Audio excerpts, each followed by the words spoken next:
of income growth went to the top 10% of the people in the country. 96% went to the top 10%.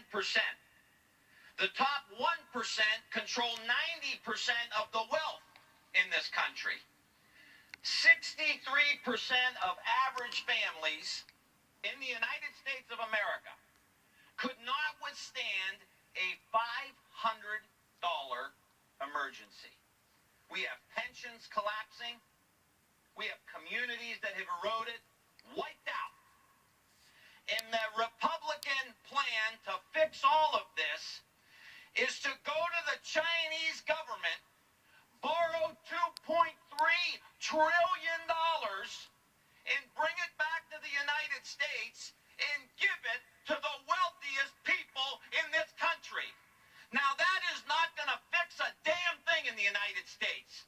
It's not going to help Flint. It's not going to help Springfield. It's not going to help Youngstown or Pittsburgh or Gary. I'm talking about Gary, Indiana. We'll get hammered from this thing. And we have tried this before, and many of you were here. President Bush did this. He said, we're going to cut taxes for the wealthy. It's going to lead to growth. Wages are going to go up. We had the most stagnant Great Depression, and it ended in a complete economic collapse. This is a canard. This economic philosophy stinks. It doesn't work, and it hammers working class people. And to put a little salt in the wound, Mr. Speaker, Madam Speaker, to put a little salt in the wound, you keep the deduction that allows a corporation to outsource jobs from our communities to other countries. The only place this bill is going to create a job, the only place this bill is going to create a job is in Beijing, China. I yield back the balance of my time. I must say, 614 stand up, East Side. And yes, like, we know this to be true. Like, we have barely addressed our minimum wage issue here in this country.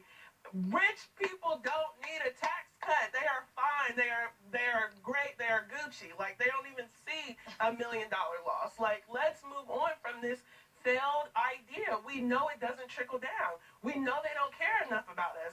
As we're also outsourcing, when's the last time you've seen a 14-year-old working a service job to scooping ice cream? We don't even have jobs for this next generation that is coming up. So what are we talking about? They need a tax cut. We know it's not true. Stop lying to the American people. So, Brandon, I'm kind of interesting here.